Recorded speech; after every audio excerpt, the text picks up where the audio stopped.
Conversations with the Citizen. This is Conversations with the Citizen. I'm your host, Tia Carol Jones. I'm here today with Delmarie Cobb, longtime political strategist. Thank you so much for being on the show. Thank you. I appreciate it. Tell us a little bit about yourself.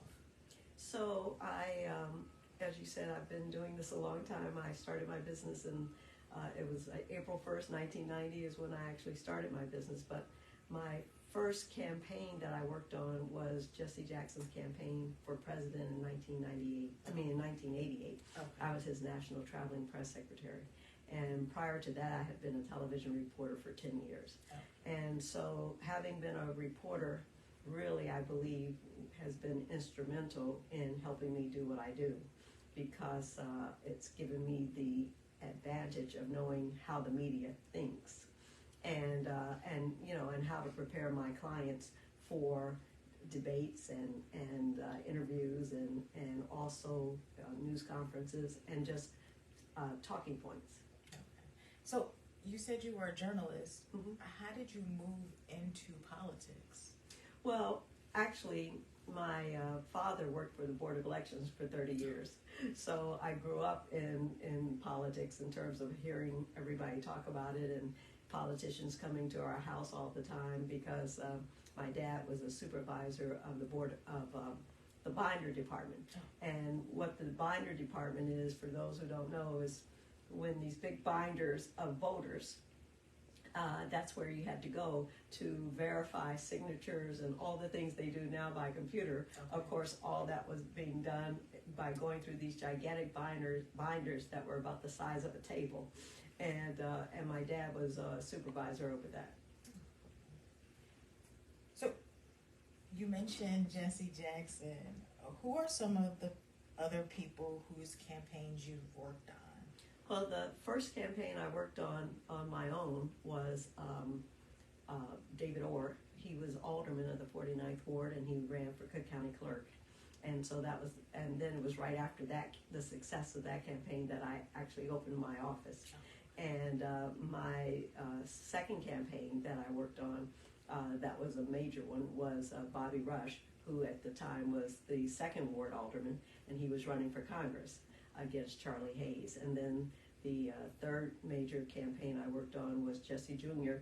in 95 in the special election, and he won that race. So those are some. And then, of course, presidential campaigns. I worked on Hillary Clinton's campaign. I was her Illinois press secretary in 2016, and in 2000 I was Bill Bradley's state director when he ran for president. So those are some of the campaigns I've worked on over the years. Okay. And why did you choose to work with those people? Well, I always say I had two issues or barometers, I should say, by which I measure people by and determine whether I can work on their campaign. One is, what have you done for the Black community? And two, what is your history with the Black community? Okay. So it's not only that you've been around and people know you, but you have a history. And I always say that everybody has a record. Whether you're in private sector or public sector, you have a record.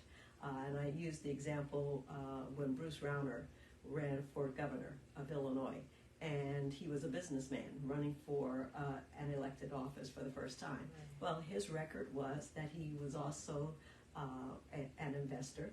He had an investment company, but he had, out of 51 employees, only one was Black. Mm-hmm. To me, that's a record. And so that was the record I was measuring him by. And so those are the kinds of things that we as voters need to dig into and get down to into the weeds of issues. It's not just about, if somebody is popular or if somebody can win. I've probably been on the losing side more than I've been on the winning side in terms of, especially nationally, because I vote my aspirations. I vote what I would love for the world to look like. I consider myself a progressive. I've always been a progressive. I know that's a popular word now, but progressive politics has been around since the 1920s. Martin Luther King was a progressive. All progressive is a reflection of your values and the values that you want everyone to succeed. You want to lift up everyone. You want equity for everyone. That's what progressive politics means. So you talked about some of the people that you have worked with. Who are some people you wish you could have worked with? Well, I certainly would have. One of the things I always wanted to do, and it's not necessarily a person, but I always wanted to work Chicago mayor's race. Okay. And unfortunately, those people who asked me are people who I wouldn't have done, and the people who I would have done never asked me. Okay. So I never managed to work a Chicago mayoral campaign, and I know city politics inside and out, and would have loved to have been able to have some kind of influence over a candidate to make sure that they were actually talking about the right issues and helping to shape public policy. And that kind of leads me into my next question. What do you think of today's political landscape, nationally and locally?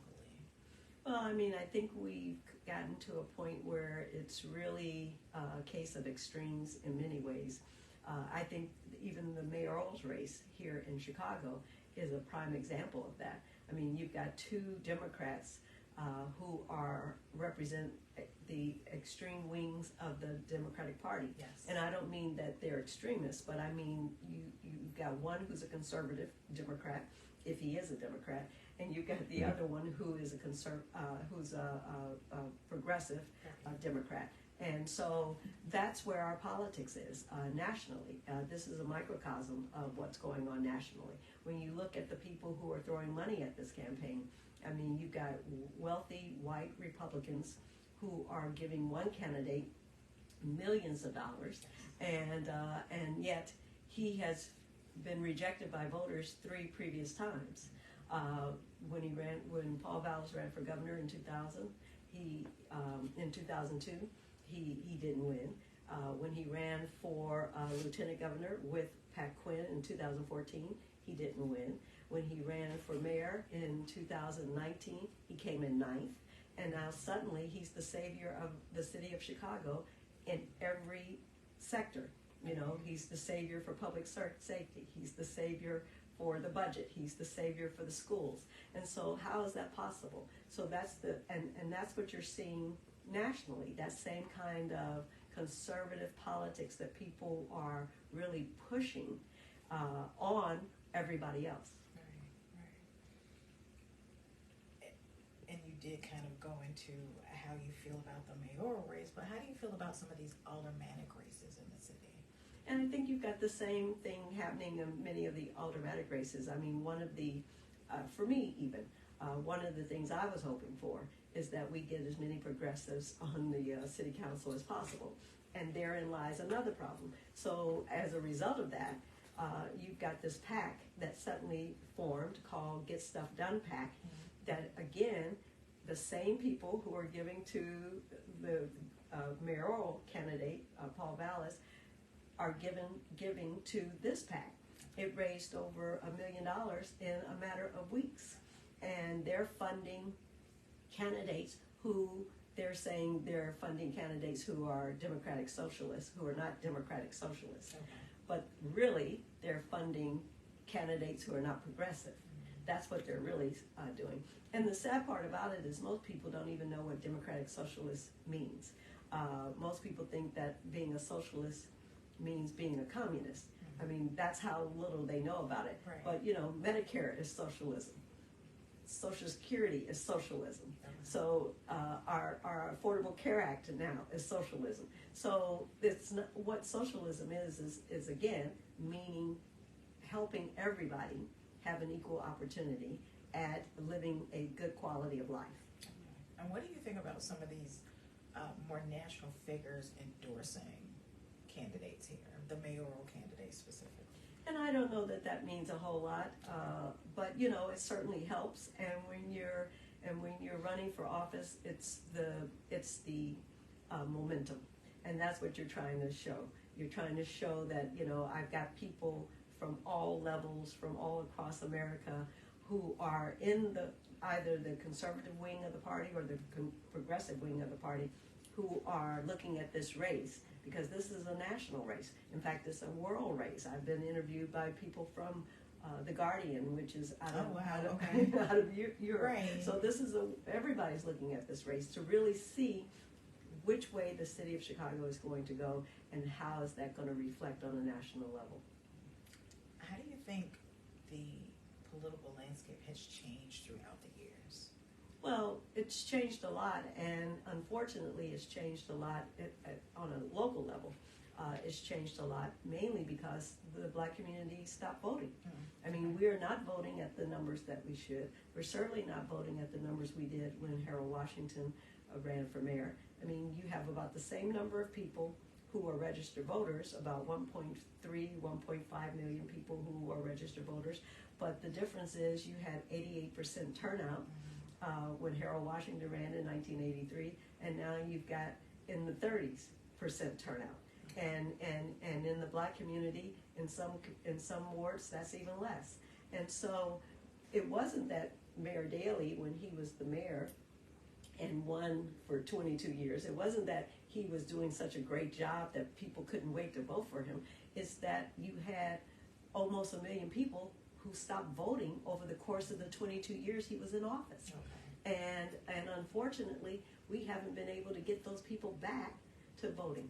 And those people who did vote, the black middle class, are the ones who are actually leaving the city. You've got 250,000 black people who have left the city of Chicago since 2000.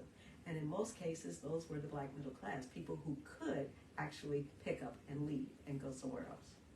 What do you think it will take to bring back voters? Well, I just don't know, because I don't even know if this generation of people understand what's at stake. They don't connect the dots. I was having a conversation with a guy. We were having this great conversation about Vote 9, Punch 9, Okay. the documentary on Harold Washington. Right. And I was just telling him a little bit about, what it was like at that time, the electricity that was in the city at the time, and some of the, giving him some anecdotes. And he was really into it, and he was talking about it. And then I said something about voting, and he says, "Oh, I don't vote." And I said, "What? You don't what?" Right. And he says, "Oh, I don't vote." I said, "What do you mean you don't vote?" And he says, "Oh, nothing ever changes." I said, "Well, do you understand that if everybody thought like you, there wouldn't have been a Harold Washington?" Right. And I saw the look on his face. It's like, well, you're not connecting the dots. Somebody can't get elected if everybody doesn't vote. Right. And so something's got to take place.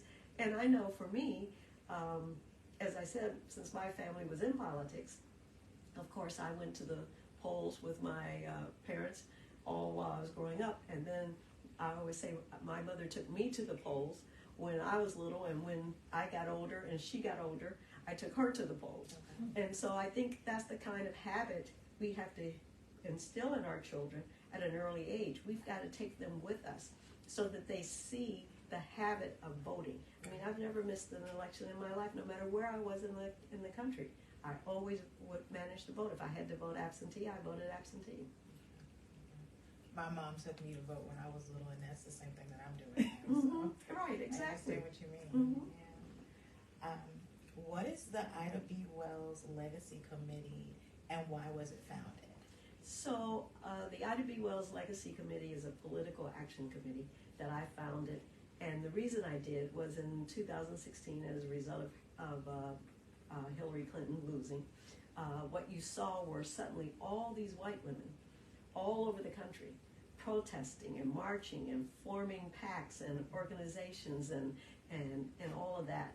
And I'm like, wait a minute, you're the reason she didn't win, because black women voted for Hillary 96%. Right. White women voted for Hillary 63%.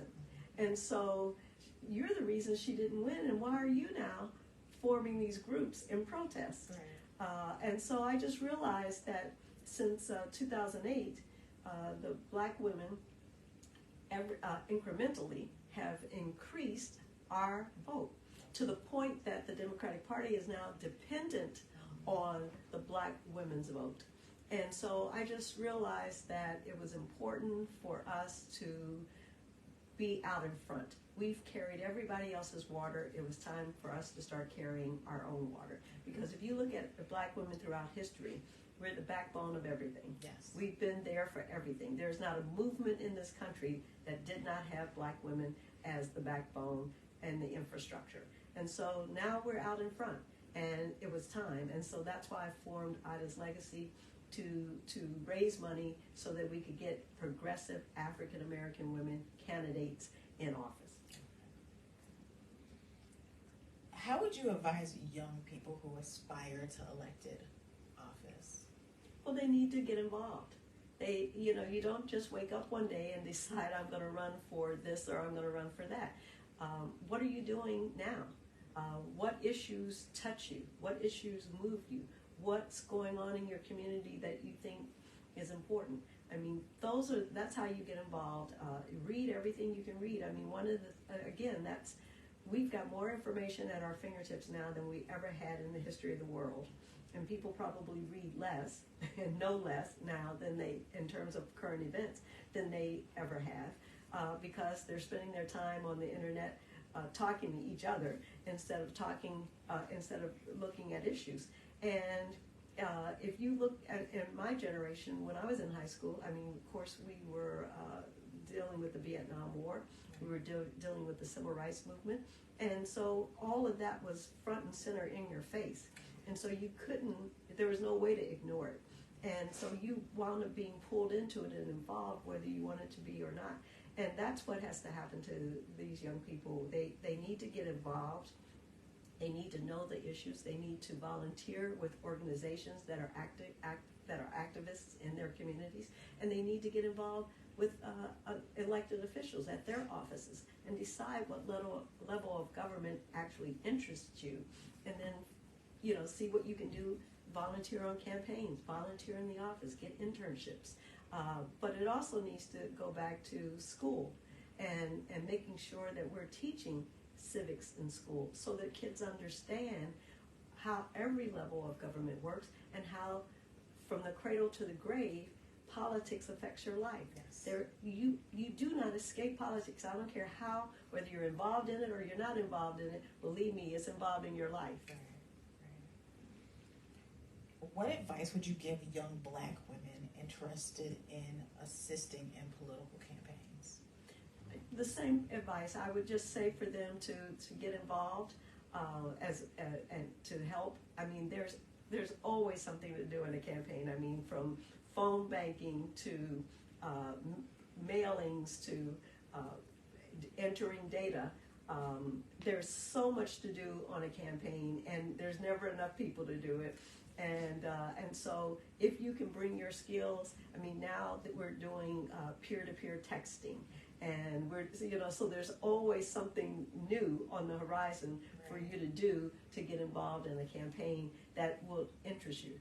And so, and having young people who know social media, know the internet, know all of those things, it's really helpful to come to a campaign. Because what I found, especially when I was doing Hillary Clinton's campaign, so I jokingly say that I was the old woman who was on the campaign who didn't know anything.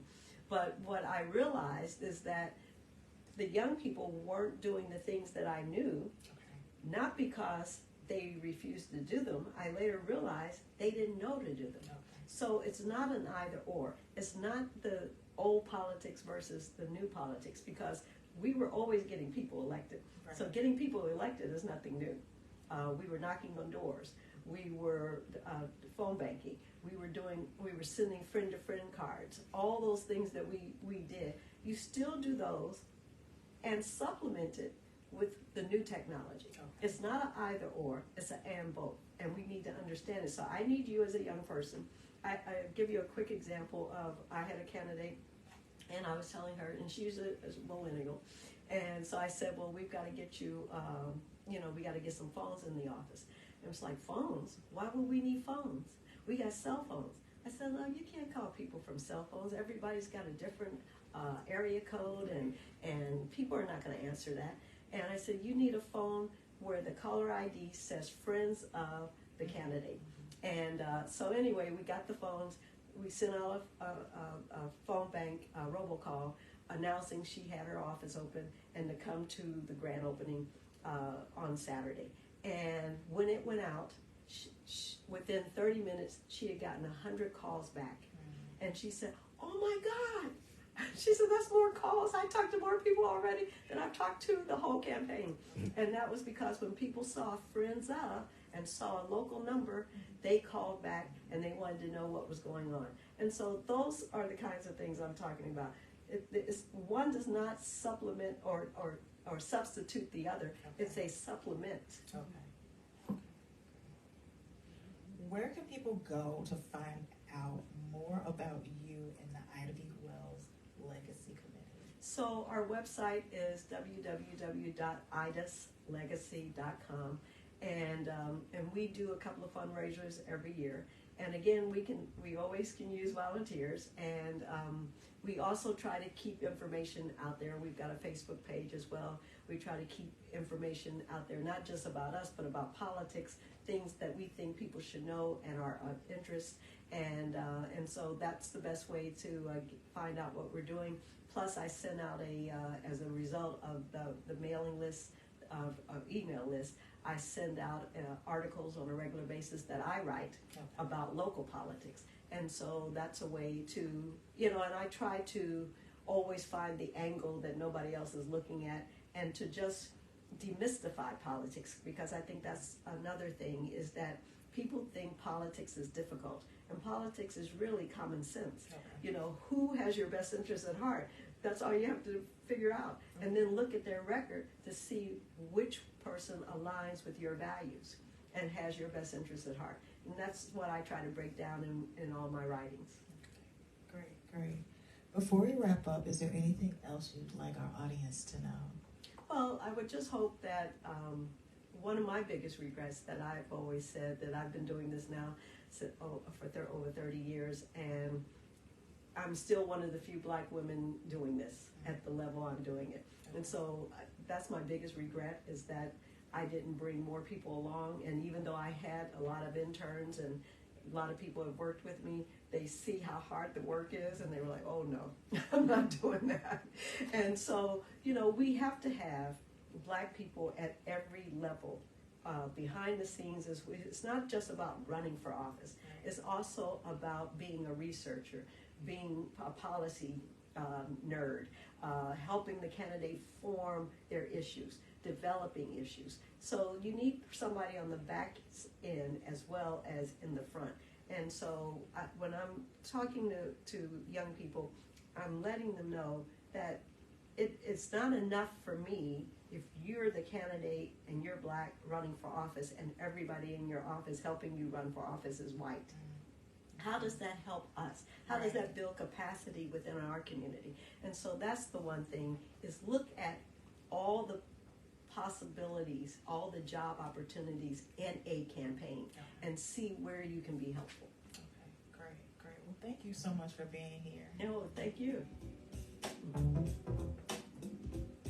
Remember to make plans to join us again next week for Conversations with the Citizen, the place where real